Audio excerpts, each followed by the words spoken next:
c'est Paul. Comme vous le savez, notre credo est de rendre moins incertain le management dans un monde incertain. Et ce podcast est là pour vous donner des clés pour réduire les freins au changement.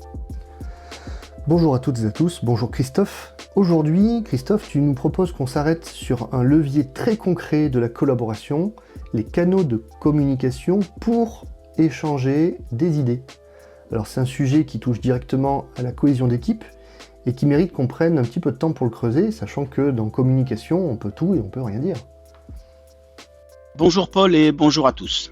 Oui, c'est ça, mais vous pourriez illico me répondre qu'on n'a pas attendu d'avoir formalisé les choses pour communiquer et échanger des idées. C'est vrai. Ceci dit, j'ai un avis assez tranché sur la question et je vais vous soumettre quelques avantages perçus. D'abord, des canaux formalisés offrent une structure claire pour la soumission, la discussion, l'évaluation des idées, et on assure également qu'il est accessible à tous les membres de l'organisation. Ils permettent aussi de suivre le parcours d'une idée ou d'une question, de sa soumission à sa potentielle mise en œuvre. Et il est plus facile d'attribuer des responsabilités pour l'examen, l'évaluation et le suivi des idées. Le fait de formaliser ces canaux est perçu comme une initiative sérieuse et durable de l'organisation. Pas un feu de paille de plus, et bien que ça puisse paraître paradoxal, la formalisation peut rendre le processus plus efficace et moins chronophage. Alors tu parles ici des canaux de communication, et dans le cadre plus précis de l'échange d'idées, on parle souvent de canal ouvert, mais dit comme ça fait un petit peu théorique, voire même un peu jargon. Qu'est-ce que ça veut dire concrètement ? Qu'est-ce qu'on met derrière cette idée d'un canal ouvert de communication, Christophe ? Pas de blabla sur le sujet, il existe 1000 formes différentes. Ce qu'il faut retenir, c'est que ce n'est pas une simple absence de barrière. C'est plus une philosophie, une culture, une volonté que chaque voix compte, que l'information circule librement, et où les idées, quelle que soit leur origine, peuvent être exprimées, débattues et développées. Concrètement, Paul, ça peut prendre de multiples formes. Des boîtes à idées numériques ou physiques, des sessions de brainstorming régulières, inclusives, des plateformes collaboratives, où les documents et projets sont partagés en temps réel, des réunions où la hiérarchie s'efface temporairement au profit de l'animation pour laisser place à la créativité collective. L'objectif, c'est de déconstruire les silos de la partie obscure de la pyramide hiérarchique qui étouffe souvent l'initiative. Très bien, mais alors, de façon très pratico-pratique, comment est-ce que tu penses qu'on doit s'y prendre pour mettre en place un tel canal ouvert de communication ?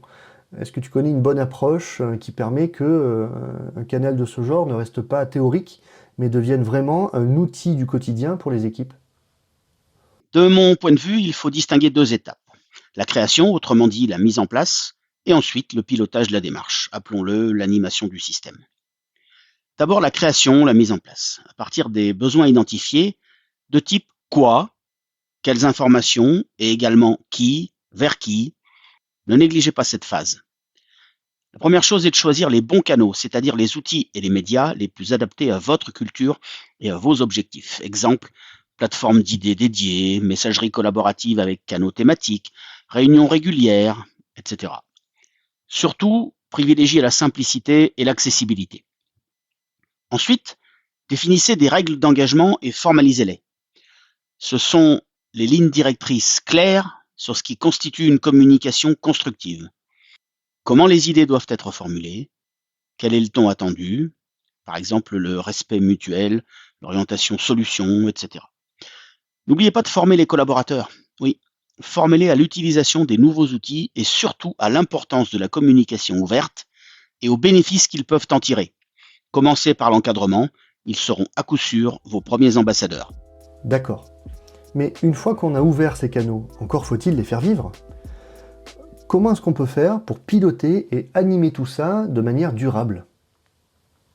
D'abord et surtout, n'oubliez pas de désigner et nommer les référents, les animateurs. Identifiez des personnes dédiées à la facilitation des échanges, à la relance des discussions et à la promotion active de ces canaux. Garantissez qu'on ne perdra pas de contribution en route. Ça peut être une base de données, un tableau de bord partagé ou un outil de gestion d'idées, à vous de voir. Définissez un comité ou un groupe de travail chargé d'évaluer les idées. Établissez des critères d'évaluation clairs. Faisabilité, impact potentiel, alignement stratégique, je ne sais quoi d'autre. Et communiquez dessus. L'étape la plus critique, c'est s'assurer qu'on a des boucles de rétroaction systématiques. Chaque contributeur doit recevoir un retour sur son idée ou sa question, qu'elle soit retenue ou non. Expliquer les raisons des décisions. Cela nourrit la confiance et encourage les contributions futures. Pour les idées retenues, définissez un plan d'action clair, avec des responsables et des échéances, et communiquez les résultats. Partagez régulièrement les succès issus de ces canaux, que ce soit des idées implantées, des problèmes résolus, des innovations, etc. Encore une fois. Enfin, n'oubliez pas de préparer la phase d'amélioration continue de votre processus. Je sais bien que c'est vrai pour toutes les démarches, mais ça va mieux en le disant. Tu viens de détailler les grandes étapes du processus, et dans la vraie vie, on sait bien que ça ne se résume jamais à une suite d'étapes toutes propres. Il y a forcément des à côté, des pratiques plus classiques qui continuent à exister en parallèle. Christophe, est-ce que tu pourrais nous donner quelques éléments complémentaires au-delà du processus pour aider nos auditeurs à ancrer vraiment ces canaux ouverts dans la durée? Oui, Paul, même si ce n'est pas spécifique à ce type de projet, mais avoir toujours en tête de travailler la culture de la confiance et de la sécurité. Personne ne partagera d'idées novatrices ou une critique constructive s'il craint d'être jugé, ridiculisé, voire sanctionné. J'appuie sur le fait que ça doit rester simple, surtout pas d'usine à gaz. Cette organisation doit seulement et avant tout faciliter l'échange plutôt que de l'entraver. N'oubliez pas d'appuyer fort sur la transparence de tout ce qui se passe dans ce cadre. C'est vrai notamment, tel que je l'évoquais précédemment, pour la communication sur les idées retenues, non retenues et les décisions prises. On dit souvent que les meilleures idées naissent de la confrontation de points de vue différents. Alors cherchez à inclure des personnes de tous horizons, départements, niveaux hiérarchiques dans ces discussions. En conclusion, créer et institutionnaliser des canaux ouverts de communication, c'est clairement un investissement dans la capacité collective à innover, résoudre des problèmes et à prospérer. Disons que ça peut être considéré comme l'oxygène qui nourrit la créativité et la cohésion. C'est simple, ça ne fait pas de bruit, et mes expériences dans ce domaine me font être un militant fort de ce fonctionnement. Et n'oubliez jamais, votre entreprise fonctionne aujourd'hui, alors ne cassez rien. Ajustez seulement quelques détails essentiels et si ce court développement a éveillé chez vous une idée ou une action immédiate, alors nous avons atteint notre objectif. Et surtout, faites-vous confiance. À bientôt.